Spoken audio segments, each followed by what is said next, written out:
Se você é adventista, gostaria de saber qual sua interpretação de Atos 15. A Assembleia de Jerusalém, onde os fariseus queriam que os novos convertidos guardassem a lei dada por Deus a Moisés. Primeiro, deixa eu te falar aqui. Em Atos 15, versículo 1, diz assim: Então alguns que tinham descido da Judeia ensinavam assim os irmãos: Se vocês não circuncidardes, conforme a lei de Moisés, não podereis ser salvos. Aqui, só te dando uma correção, não eram os fariseus que queriam que os irmãos se circuncidassem. Eram judeus convertidos a Cristo. Porém, eles não tinham entendido ainda que essa circuncisão era apenas para os judeus, não para os gentios. Porque o que acontecia na época? Todo mundo sabe que os judeus foi escolhido por Deus para ser diferente e para poder levar essa mensagem dele, do Deus único, para todas as nações. Só que toda vez, o povo judeu ia se afastando e ao invés de converter pessoas a Deus, eles é que eram convertidos.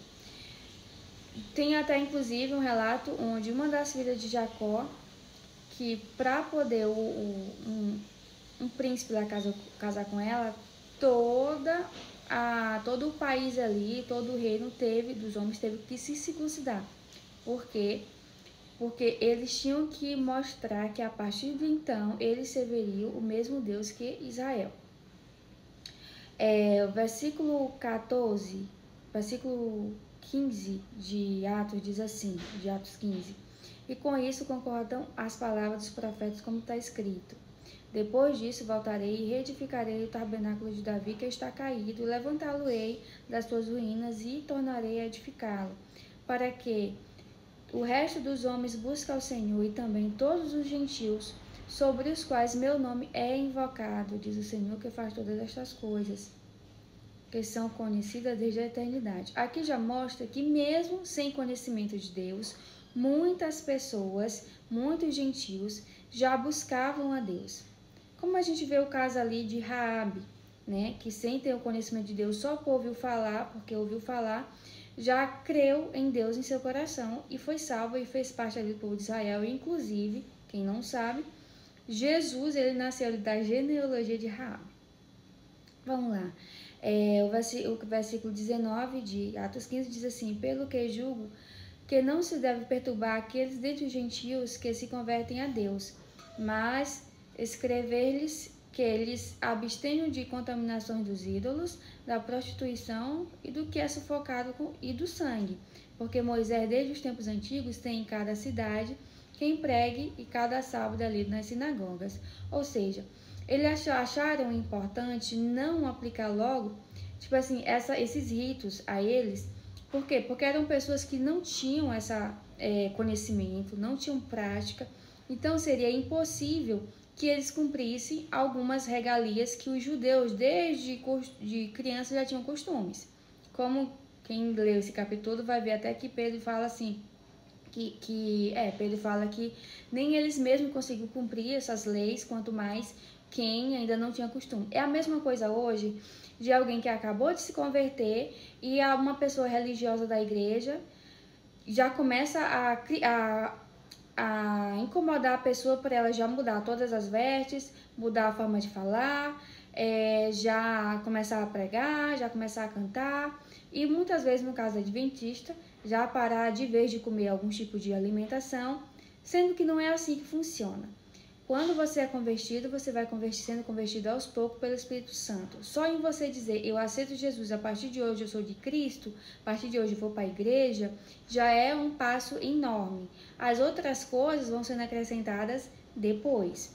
Não é do dia para o outro que você muda. E quem tenta mudar do dia para o outro, já se tornar aquele cristão fervoroso ali, acaba se sufocando e acaba saindo da igreja.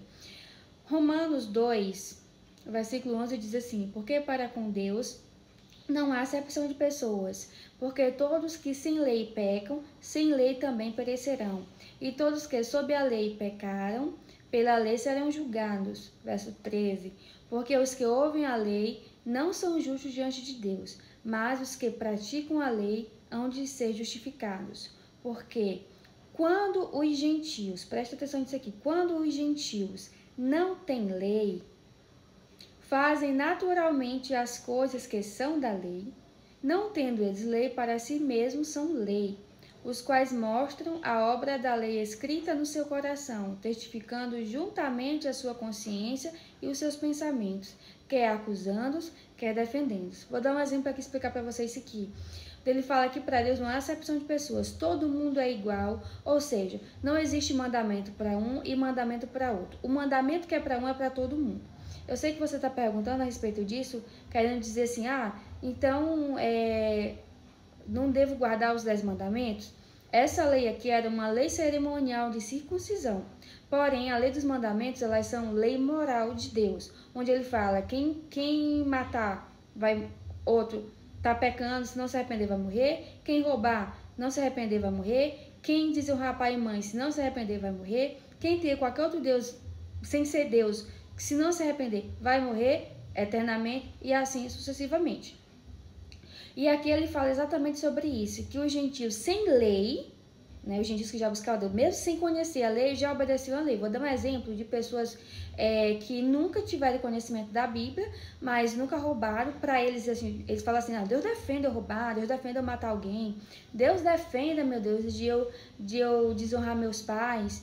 Então, existem pessoas, por exemplo, meus pais, eles não conheciam a Bíblia, mas eles já eram muito justos em relação a pagar certinho o povo, a não roubar, sempre ensinava a gente a não roubar, a não andar com mentira. E eles não sabiam que tinha isso na Bíblia, eles não sabiam, não conheciam, nem ler sabiam, mas já tinham isso neles. Como muitas pessoas que já morreram, sem conhecimento de Deus, sem conhecimento da Bíblia, mas cumpriu os 10 mandamentos, né, em relação a isso daqui. Então ele fala assim, sem lei, quem viveu sem lei, sem conhecimento, no pouco que tinha dentro do seu coração será julgado. E muitos deles serão justos, serão salvos, porque não tinham conhecimento. Vocês estão entendendo? Então é dessa forma. Por exemplo, Mateus 5, 16 e 17 fala, não penseis que eu vim revogar a lei, porque depois que Jesus veio e que ele começou a mostrar uma outra forma, a falar que circuncisão não era, assim, iria passar depois que ele morresse, achavam até que ele tinha, tinha vindo abolir a lei dos 10 mandamentos. Mas não, ele falou, não penseis que eu vim revogar a lei, os profetas, vim para cumprir. Aquele que mudar a lei, ou tirar um e outro, ou ensinar, esse será menor no reino dos céus. Como no reino dos céus não existe menor nem maior, significa que quem prega ao contrário do que a Bíblia diz sobre os 10 mandamentos, infelizmente não chegará ao céu. Essa é a realidade. Então, eu espero que você tenha compreendido. Se tiver mais alguma dúvida, não foi muito claro, você pode perguntar. Eu faço vídeo maior, eu posso até colocar no YouTube, porque aqui eu só tenho, infelizmente, 10 minutos para poder explicar algo que abrange muitas outras coisas.